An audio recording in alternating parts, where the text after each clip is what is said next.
Hello everybody, and thank you for tuning in. Right here beside me I have an engine off of a 91 Toyota MR2. It's a non-turbo model, so I have the 5S-FE engine. I wanted to discuss about the first revision of the 5S-FE, which you would find in the 1990 to 91 Toyota Celicas and the 91 Toyota MR2s. I've ordered a couple of sets of piston rings because the very first set I ordered, I wasn't aware that in 92 there was a change in the piston design. The oil ring groove changes by 1 millimeter. So if you have a 90 to 91 5S-FE, you have a 3 millimeter oil ring groove, and if you have a 92 and above 5S-FE, you have a groove of 4 millimeters. So after filming, I did some research and I discovered that the oil ring on the piston rings for the 5S-FE was 4 millimeters from 92 to 97, and I know a bunch of times I will say throughout the video that it is for 92 plus 5S-FEs, but it's actually 92 to 97 because in 98 they decided to change the design once more on the piston to hold oil rings of 3 millimeters, but then they decided to also change the compression rings to 1.2 millimeters. So I'll go ahead and leave this chart right here to show what specific Toyota years and models use as far as the compression rings go and the oil rings go. If I could, I would use OEM Toyota piston rings, but unfortunately for that first revision of the 5S-FE, they are discontinued by Toyota, so you can no longer purchase them from Toyota. So that's why I had to settle for some aftermarket ones. I will share the part number with you guys if you guys do want to use that part number to cross-reference for aftermarket piston rings. The following part numbers I'm going to share with you are for standard piston rings. This is the very first set of piston rings that I purchased. The brand is D&J Piston Rings, and the part number is D&J PR945. On Amazon, this is where I purchased it from. It said it was for 91 to 99 5S-FEs.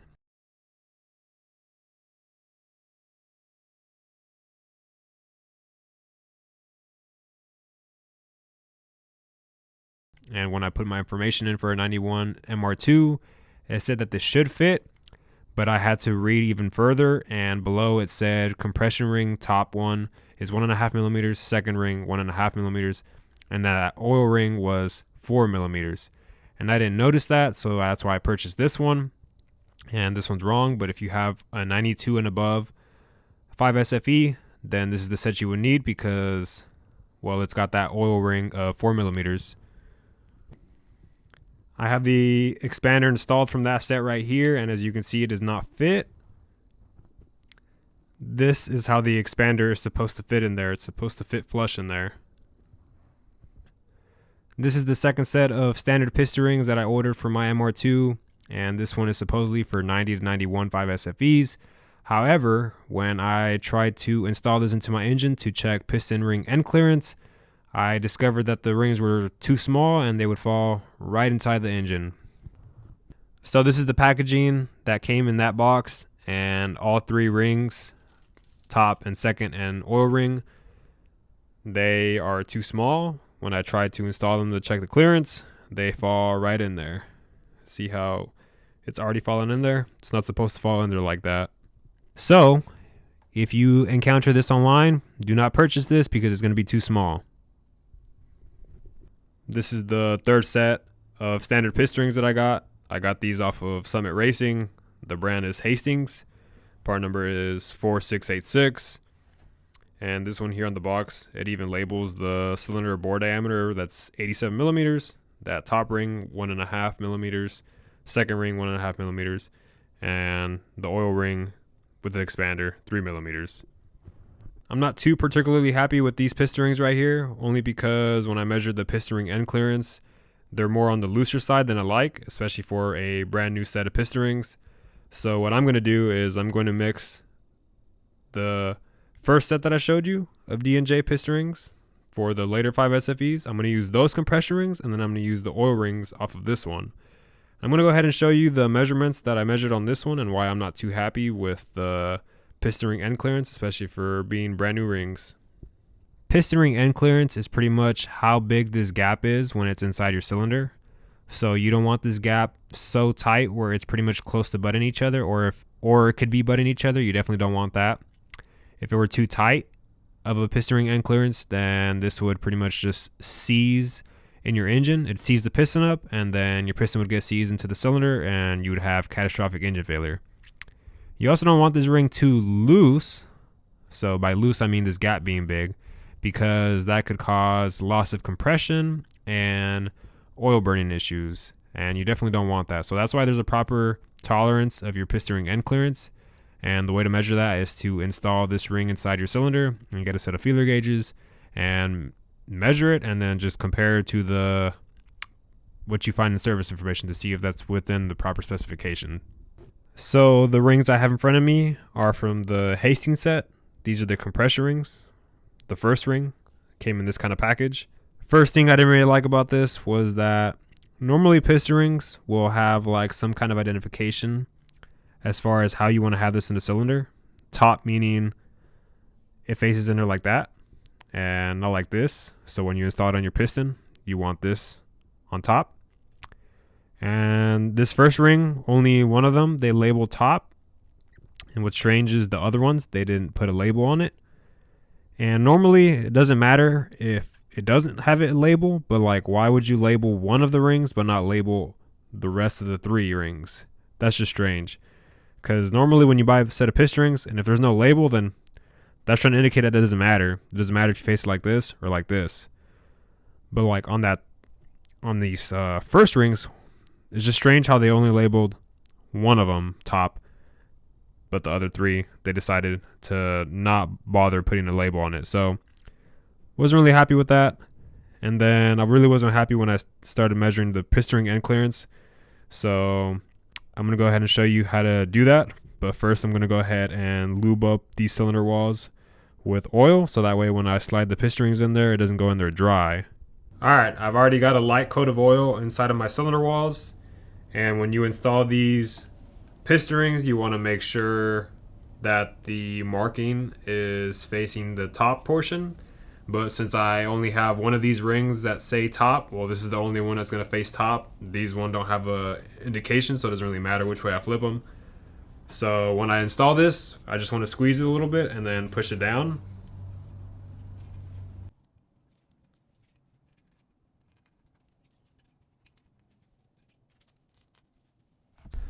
With the piston rings in here a little bit, what I want to do is I want to grab a piston, and I'm going to use a piston to square it and make it even inside of here. I like to take 3 measurements, so I'm going to take a measurement at the top, the middle, and the bottom. So I'm going to start by pushing the piston just a little bit down. So just grab a piston, and like I said, I'm going to only push it just a little bit, probably up to like about right here. That's where I'm going to take my first measurement at.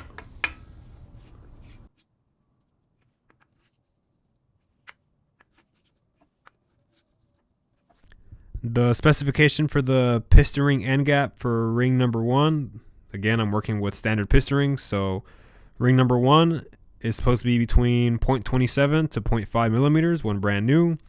However, there is a limit, so the limit for ring number 1 is 1.1 millimeter. So I'm going to go ahead and grab my feeler gauges and start measuring what I got right here on all 4 cylinders.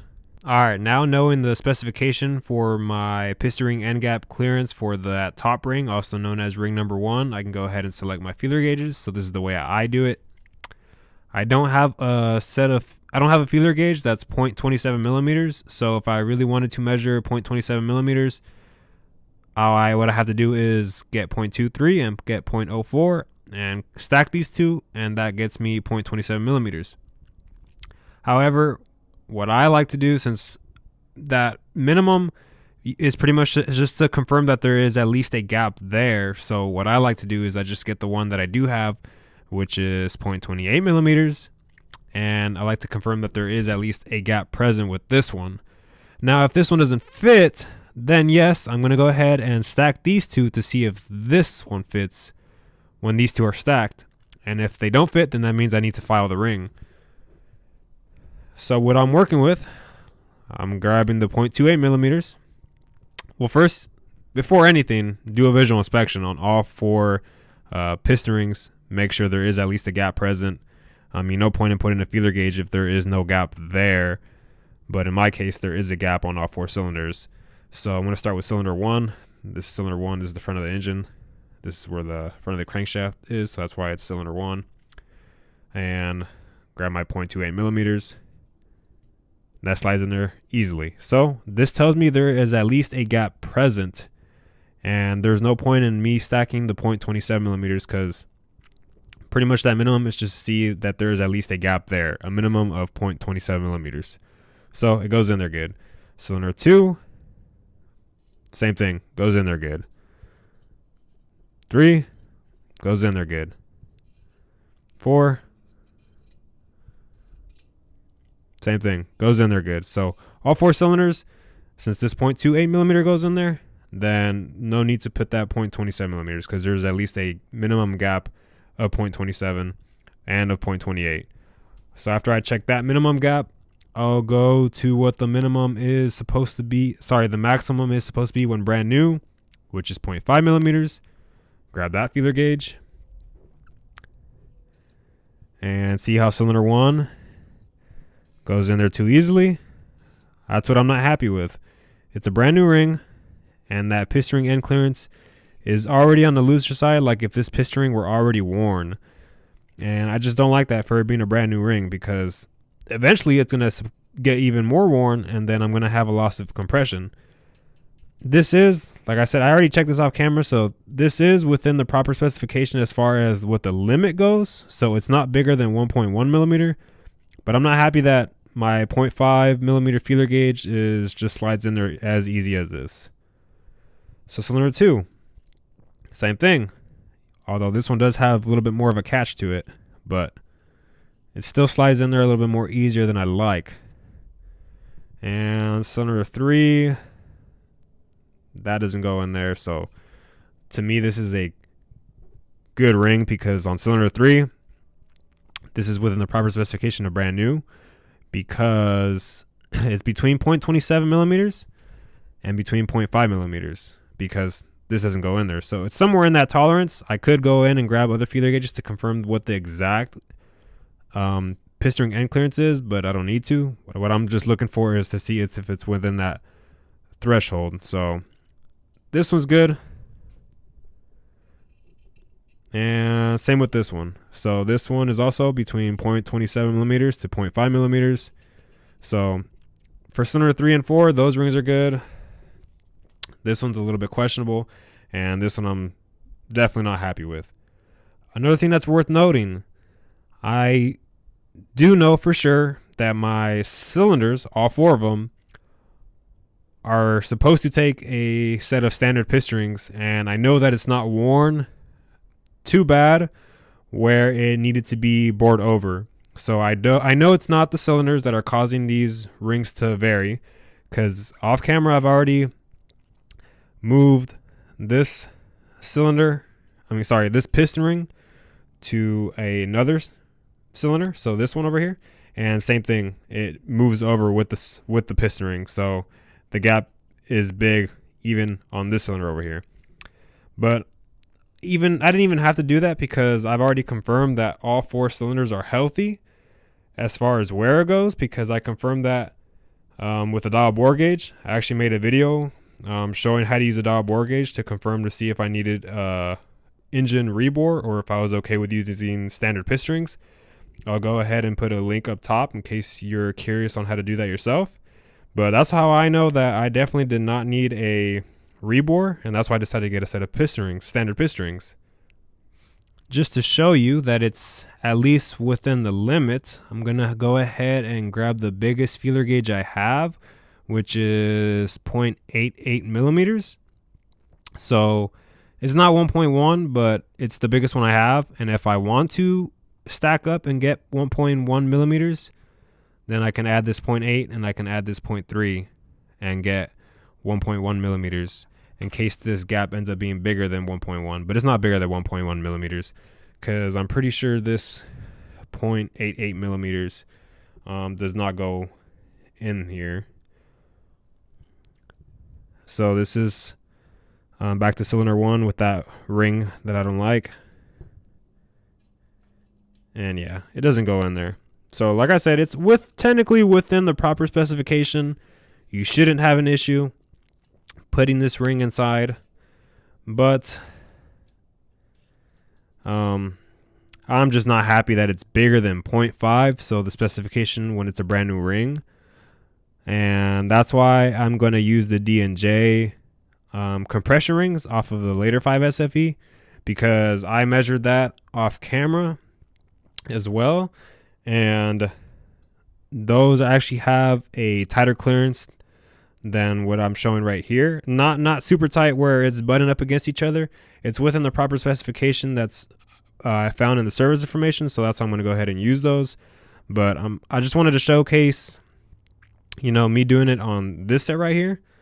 And I already measured, middle and the bottom as well on this set and the D&J one.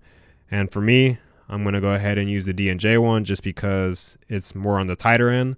And I want it more on the tighter end just because over time, it's going to just wear and it's going to get loose over time. So just for the sake of these rings lasting a little bit longer, I would rather use the D&J one and not this set, just because I'm not happy with that gap being already a little bit on the bigger side than I'd like. So I'm not going to bore you guys and show you the process of me doing this again for ring number 2 and the oil rings on this Hastings set. But ultimately, it pretty much was giving me the same results like that ring number 1, where some of the rings weren't within the specification for a brand new set, but they weren't past the limit, which was found in the service information. So technically, I could use this Hastings set as a whole, but ultimately what I'm going to do is use the oil rings off the Hastings set, since it's not past this 1.15 millimeter specification right here. And then I'm going to use the D&J set from the later version of the 5S-FE. So the set I showed you earlier, the very first set, I'm going to use that set, since technically the compression rings are the same throughout all generations of the 5S-FE. But what changes is that oil ring. That D&J set, ring number 1 and ring number 2, they were within the specification for being brand new rings. So that's what I really liked about that D&J set. So that's why I'm going to use the compression rings off the D&J set. Sorry, the D&J set. And then I'm going to use the oil rings off of the Hastings set, since I have to use those rings since the oil ring groove is 3 millimeters and not 4 millimeters. So I'm just going to mix the two brands, and that way I can continue with my engine rebuild, since I've already had a couple weeks worth of setbacks because of piston rings, not being able to source a good, decent set of piston rings. So that's where I'm at with this. So I've actually ordered 4 piston ring sets in total. The first one is that D&J set for the later version of the 5S-FE. The second set I ordered was from a brand called supposedly Evergreen. It was supposedly supposed to be Evergreen piston rings sold by Mizumo Auto. Mizumo Auto has their own website, and then they also sell on eBay. I bought from them on eBay, but when that set of piston ring came in the mail, I had the same issue where it was too small and it was just falling right into my cylinder. And it actually came in the exact same packaging as that second set of D&J piston ring set I got. So I'm guessing it's the exact same rings, but just in a different box. If anything, the Mizumo Auto one was worse because it came in a cardboard box, and then inside that cardboard box, it was just in a bubble wrapper. It wasn't inside of a box that had a brand name on it, so no way to confirm if that was actually Evergreen piston rings. The third set I got was that D&J piston ring set, supposedly for 90 to 91 MR2s or 5S-FEs, but that was wrong, falling straight into the cylinder. Fourth set I got this Hastings piston ring set, but not super content with it just because, that piston ring end gap is more on the looser side. So that's why I'm not too happy with it, but it's at least not past the limit. So that's why I'm ultimately going to use the oil rings, and the oil rings off the Hastings set, and then the compression rings off the D&J set from the later 5S-FE. So that's just the unfortunate part of, dealing with aftermarket parts.